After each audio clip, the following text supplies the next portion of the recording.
Kitchen और fridge में लाश, सीसीटीवी कैमरे में कैद बेटी और एक लड़का, उलझी हुई है रेलवे अफसर और बेटे की मर्डर मिस्ट्री। तो दोस्तों आज एक रियल स्टोरी के बारे में हम लोग जानने वाले हैं, जो कि आज तक के द्वारा दोस्तों जो है वो छापा गया है। तो चलिए जानते हैं क्या है दोस्तों जो है पूरी कहानी। वीडियो को लास्ट तक बने रहेगा और चैनल पर नए हो तो सब्सक्राइब जरूर करें। तो दोस्तों क्या है कि 16 साल की वो लड़की जबलपुर के रेलवे कॉलोनी में रहती है और 20 साल का वो लड़का जो है वो उसका पड़ोसी है। लड़का हिंदी में डब की गई crime thriller based south Indian फिल्में देखने के शौकीन हैं। तभी 15 मार्च को अचानक वो लड़की अपने कजिन को एक ऑडियो मैसेज भेजती है। मैसेज मिलते ही वो शख्स पुलिस को लेकर उसके घर पहुंचता है, जहां लड़की के पिता की लाश के किचन में एक पन्नी में लिपटी मिलती है, जबकि लड़की का 8 साल का मासूम भाई घर में फ्रिज में मुर्दा पड़ा रहता है। इसके बाद इस क्राइम सीन की जांच असली पुलिस शुरू करती है। फ्रिज में 8 साल के बच्चे की लाश जबलपुर के सिविल लाइंस में रेलवे की मिलेनियम कॉलोनी है। उस कॉलोनी में सिर्फ रेलवे के स्टाफ ही रहते हैं, मगर इस कॉलोनी का क्वार्टर नंबर 364/3 चर्चाओं में है। क्वार्टर जबलपुर के डीआरएम ऑफिस में तैनात राजकुमार विश्वकर्मा का है। राजकुमार डीआरएम ऑफिस में अधीक्षक के पद पर तैनात थे। देश में आफ्ताब पूनावाला से फ्रिज में लाश रखने का जो सिलसिला शुरू हुआ था, ये उससे ताज़ा कहानी है। ये ऐसा पहला फ्रिज है जिसके अंदर रखी लाश की तस्वीरें पहली बार में सामने आई हैं। फ्रिज के अंदर की सभी ट्रेकों को बाहर निकालकर 8 साल के एक बच्चे की लाश को पन्नी में लपेटने के बाद उसे फ्रिज में ठूसा गया था। जब पुलिस उस कमरे में पहुंची और इस फ्रिज को खोलने के बाद लाश को बाहर निकाला, तो किचन में पड़ी थी राजकुमार की लाश। फ्रिज से कुछ कदम की दूरी पर घर का किचन है। इस किचन में जो है वो दूसरी लाश पड़ी थी। लाश इस घर के मुखिया और डीआरएफ ऑफिस में अधीक्षक रेलवे कर्मचारी राजकुमार विश्वकर्मा की थी। राजकुमार की लाश किचन में फर्श पर पड़े थे, लेकिन वो लाश भी पन्नी में लपेट कर रखी गई थी। घर के बाहर ये तमाम पुलिस वाले थे। मौके पर एम्बुलेंस बुलाई गई और फिर लाशों को एम्बुलेंस में रखकर उन्हें पोस्टमार्टम के लिए भेज दिया गया। तो 5 अलग अलग सीसीटीवी कैमरे में हुई कैद तस्वीरें बाप और बेटे के इस डबल मर्डर के बाद जबलपुर शहर की ये 5 अलग अलग सीसीटीवी कैमरों में कैद हुई 5 तस्वीरें हैं। इन सभी तस्वीरों में एक लड़का है और एक लड़की है। फिलहाल इस डबल मर्डर के लिए इन्हीं दोनों की तलाश है। ये तलाश और इन दोनों का मिलना इस केस के लिए बेहद ज़रूरी है। ज़रूरी इसलिए क्योंकि इस डबल मर्डर को लेकर एक सवाल और पहेली है, और उस सवाल और पहेली का जवाब इन दोनों में से कम एक को या तो बेगुनाह साबित कर सकता है, या फिर ये साबित कर सकता है कि इस डबल मर्डर के असली कातिल यही दोनों हैं। तो लड़की के पिता और भाई थे मरने वाले।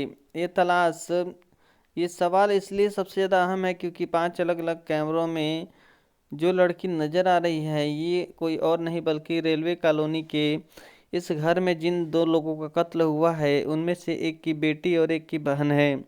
चलिए अब सिलसिलेवार पूरी कहानी दोस्तों जो है वो जानते हैं।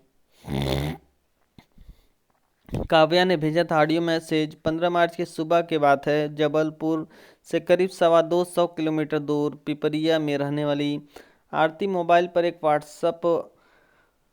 व्हाट्सअप ऑडियो मैसेज आता है, लेकिन आरती की नज़र इस ऑडियो मैसेज पर करीब 4 घंटे बाद पड़ती है। ऑडियो मैसेज में उसकी चचेरी बहन 16 साल की काव्या ने जबलपुर से भेजा था। काव्या राजकुमार विश्वकर्मा की बेटी है और उसने मैसेज में कहा था कि उसके पापा और भाई को किसी ने मार डाला है और दोनों की लाशें घर में जो है वो पड़ी हुई हैं। मैसेज देखने के बाद ही दी खबर। देर से ही सही पर मैसेज पढ़ते ही आरती घबरा गई और उसने अपने पापा को इस मैसेज के बारे में बताया। इसके बाद आरती के पापा ने फौरन जबलपुर में रहने वाले अपने जानकारों को इस बात की खबर दी। तब कहीं जाकर दोपहर 3 बजे के आसपास पुलिस को पहली बार इसकी जानकारी मिली। पुलिस ने एक टीम अब फौरन रेलवे कॉलोनी भेज दी और घर का दरवाज़ा बंद था, जबकि घर के पीछे बालकोनी की तरफ का दरवाज़ा गैस कटर से कटा हुआ था। किचन में पिता, फ्रिज में बेटे की लाश। घर में दाखिल होते ही पुलिस की नज़र सबसे पहले किचन में एक पन्नी में लिपटी हुई लाश पर पड़ती है। किचन में चारों तरफ खून ही खून था। खून की शिनाख्त राजकुमार विश्वकर्मा की तौर पर होती है। घर में विश्वकर्मा के अलावा उनकी 16 साल की बेटी काव्या और 8 साल का बेटा तनिष्क ही रहते थे। राजकुमार की पत्नी 2023 में बीमारी की वजह से मौत हो गई थी। पुलिस घर के चारों तरफ बाकी दोनों बच्चों को ढूंढती है लेकिन कोई नहीं मिलता। तभी एक पुलिस वाले की नज़र फ्रिज के दरवाजे पर बने हैंडल पर पड़ती है। हैंडल पर खून के छींटे थे, इसलिए इसी के बाद जब पुलिस वाले ने फ्रिज के दरवाज़ा खोला तो अंदर पन्नी में लिपटी एक और लाश मिलती है। ये लाश भी राजकुमार के 8 साल के बेटे की तनिष्क की थी। तो घर में थी 2 लाशें, तीसरा सदस्य कहाँ पर है? तो घर में रहने वाले 3 लोगों में से 2 की लाश मिल चुकी थी लेकिन काव्या घर में कहीं नहीं थी। घर के पीछे बालकोनी का दरवाजा गैस कटर से कटा हुआ था, जिसे देखकर पुलिस ने अंदाजा लगा लिया कि कातिल इसी दरवाजे से घर के अंदर दाखिल हुआ। लेकिन घर के अंदर घर की तीसरी सदस्य काव्या का तो लाश मिली नहीं और न ही खुद काव्या। तो कातिल काव्या को किडनैप कर अपने साथ ले गया। कहीं काव्या का भी कत्ल तो नहीं हो गया? आखिर राजकुमार विश्वकर्मा के परिवार से किसी की क्या दुश्मनी हो सकती है? इन्हीं सवालों के साथ पुलिस ने अपनी तसलीफ दोस्तों जो है वो शुरू कर दी। लाल रंग की स्कूटी के पीछे जाती है लड़की। राजकुमार का परिवार जिस रेलवे कॉलोनी में रहा करता था उस कॉलोनी में सीसीटीवी कैमरे भी लगे थे। पुलिस ने अपनी तफ्तीश यहीं से शुरू की। सभी कैमरों में कैद एक तस्वीर में जब पुलिस की नज़र पड़ी तो खुद पुलिस से चौंक उठी। ये तस्वीर थी 15 मार्च की दोपहर करीब 12 बजे। इस रेलवे कॉलोनी में एक लड़का लाल रंग स्कूटी पर बाहर निकलता है। जैसे ही वो लड़का कॉलोनी की गेट के बाहर निकलता है तभी एक लड़की ठीक उसके पीछे पैदल बाहर निकल जाती है और उसी तरफ मुड़ती है जिस तरफ स्कूटी के साथ वो लड़का मुड़ा था।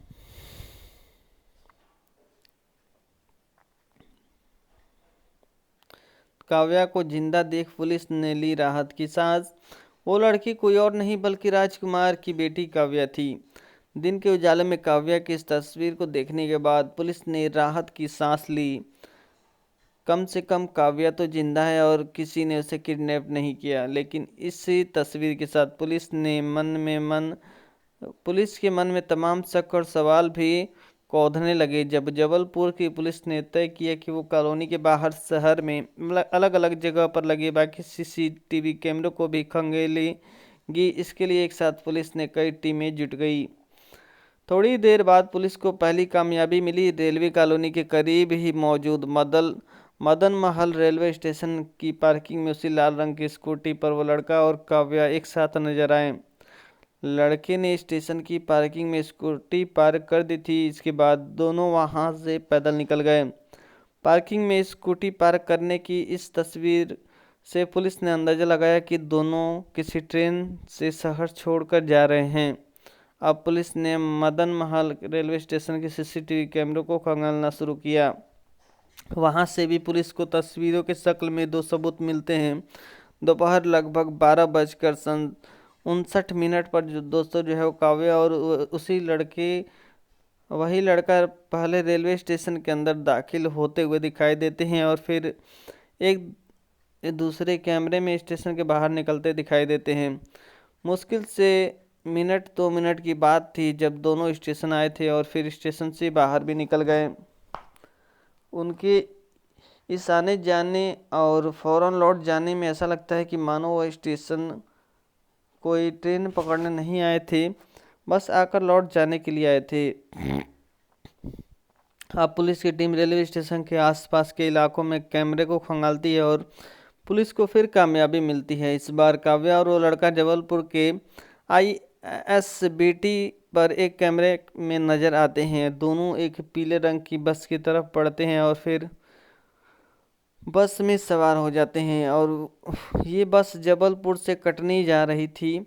चूँकि बस कैमरे में कैद हो चुकी थी, लिहाजा पुलिस की एक टीम उस बस को ढूंढने में लग जाती है।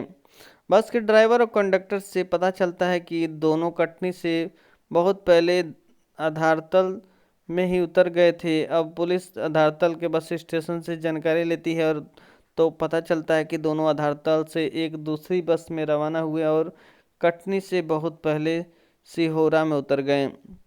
पुलिस की टीम अब सिहोरा पहुंचती है। सिहोरा बस स्टैंड से पता चलता है कि दोनों ने वहीं से एक और बस ली और फिर दोनों कटनी उतर गए। अब सवाल ये है कि जबलपुर से 90 किलोमीटर की दूर कटनी जाने के लिए दोनों ने 3 बसें क्यों बदली। वो जबलपुर से सीधे पहली बस से ही कटनी जा सकते थे। अमूमन ऐसा लोग तभी करते हैं जब वो पुलिस को चकमा देने की कोशिश करते हैं, पर ये दोनों पुलिस को क्यों चकमा दे रहे थे, तो चलिए जानते हैं पूरी कहानी। तो सबसे पहले काव्या के साथ जगह जगह कैमरे में नज़र आ रहे इस लड़के से आपको मिलाते हैं। तो करीब 20 साल के उस लड़के का नाम मुकुल सिंह है। मुकुल इसी रेलवे कॉलोनी में रहता है और काव्या का पड़ोसी है। पिछले साल सितंबर में काव्या ने मुकुल के खिलाफ पुलिस में एक रिपोर्ट लिखवाई थी। इसी के बाद पुलिस ने पॉक्सो एक्ट और बाकी धाराओं में मुकुल को गिरफ्तार कर जेल भेज दिया था, लेकिन करीब महीने भर के बाद वो जमानत पर बाहर आ गया। सितंबर में इस रिपोर्ट को लिखाने के बाद साथ साथ काव्या के पिता राजकुमार विश्वकर्मा ने अपनी बेटी को अपने भाई के घर पिपरिया भेज दिया था। तब से काव्या वहीं पर रहती थी।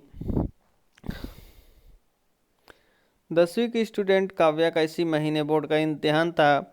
वो इम्तिहान देने के लिए जबलपुर आई थी। अब आप सोच रहे होंगे कि जिस मुकुल की वजह से काव्या को जबलपुर से पिपरिया जाना पड़ा और काव्या की वजह से मुकुल को जेल जाना पड़ा, वही दोनों राजकुमार और तनिष्क के कत्ल के बाद लगातार एक साथ क्यों भाग रहे थे।